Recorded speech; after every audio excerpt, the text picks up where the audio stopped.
Hi everyone, this is Celia Hamilton from the Social Biz User Group.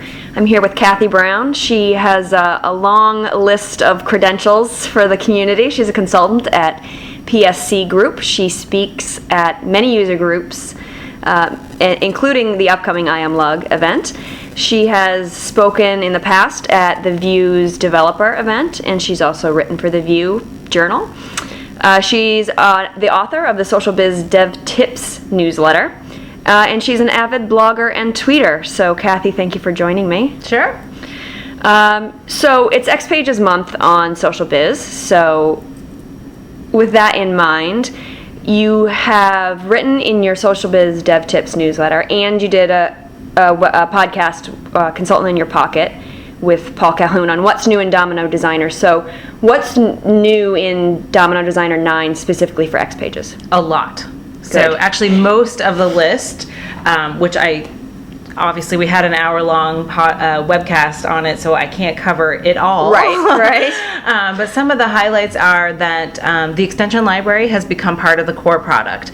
So if in the past you maybe couldn't use it because I know some people, they can only use what's officially supported, or they just didn't feel like doing the extension library and all of that stuff, it's now automatically included in it. So some people will look at that and say, it's an extension library, I was already using that because I had 853 UP1, and they don't realize it's new, but it is new because now it's official part of the product. So that's there. That has loads of great stuff in it. I mean, there's a whole book written on the extension library, so obviously I can't cover it all, but some really great stuff in there.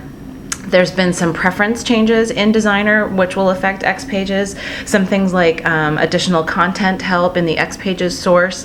One of the things I really like, it's a little thing, but it's nice, is when you hover over an element, say you have a custom control on an XPage, you hover over it and it does the little pop-up box, which also has a link to open the custom control for editing, which is nice because sometimes you're in there and you think you're double-clicking on the control and you're double-clicking on something else, or things don't open right or whatever. So that's in there now. Of course, the server-side JavaScript debugger, which is excellent and much anticipated by many people. I'm trying to think what else for the highlights. That those are the core ones. Those are the really big things. But lots of the stuff in there is in relation to XPages, since obviously that's the newer, the bigger, that's what's going to get added to for everybody to use. So, and again, like you said, Paul Calhoun and I recorded the webcast on Consultant in Your Pocket, and that's available for replay. So if people want to go see the hour-long version, they can get the full details. They can go there and see all of that. And then also the article that I did on Social BizUg that has some of the highlights. And then, as an XPage developer, what free resources do you use, or what could you recommend for folks who might not know what resources are available for them as an XPages developer? There's a lot of great free resources out there, and what I really appreciate is there's also different medium. So some people are visual learners, some people read more, etc. So there's lots of great stuff. So I Am Lug, you mentioned I'm speaking at in a couple of weeks. User groups are a fantastic resource. They're free. Usually they get discounted rates for hotels and whatever. So it's a fantastic way to go. You get free training. A lot of not one-on-one, but just access in general. Exactly. Lunchtime, break time, whatever, you can talk to the people who are also giving the session. So that's a fantastic way. There's a lot of great sites out there, like Notes in 9. Where David Leedy himself and also has contributors doing video, sometimes 9 minutes, sometimes a lot longer. I myself just contributed one on the mobile controls from the extension library. So that'll be coming out, I think, in a week or so. But tons of great free content there. Places like Consultant in Your Pocket, where I recorded the podcast for Designer 9, he's got a lot of stuff all available for replay there, both admin and dev and XPages and whatever. That's a great resource. Of course, Planet Lotus with everybody blogging. Lots and lots of stuff. So tons of great free content there. What else is there?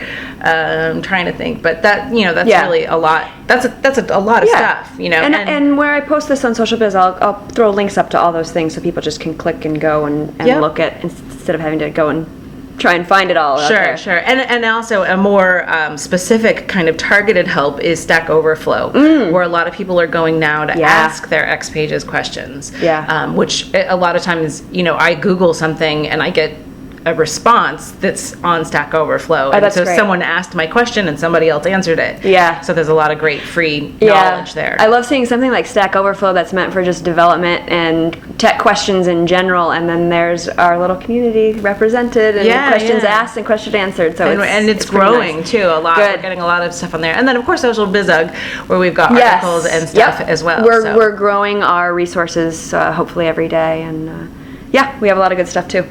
So my last question: you're a nerd girl, proud. I am. What do you think a good starting point is for a girl or a young woman thinking about a career in tech? Yeah, it's interesting. I find that the Lotus, IBM, technologies are different than a lot of technologies. Men and women, a lot of us came to it in a different way. Right. So nobody went to college and said, I'm going to be an IBM administrator. Right. We kind of fell into it, a lot of us. And I think in a way that's been really great for women, because it's sort of, it's less daunting that way, when your boss just says, hey, we're moving to Lotus Notes and I need you to do this stuff, and okay, I'll take it over and I'll do it, which is a really great thing.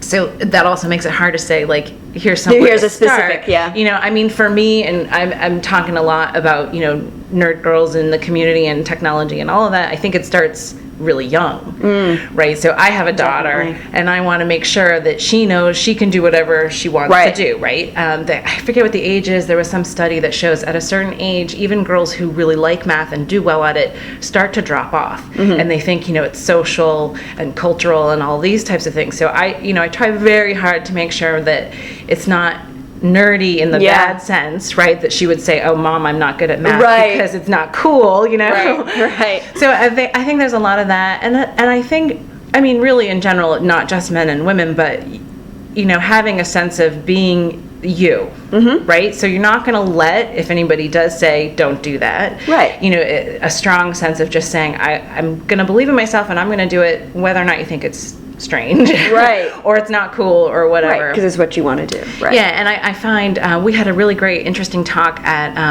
BLUG, the Belgium Lotus User Group. It was a Nerd Girl sponsored talk, but it certainly wasn't just women. It was men and women, and it was sort of based on how did you get here, and the significant factor that was common amongst everyone in the room, men and women, was sort of a curiosity.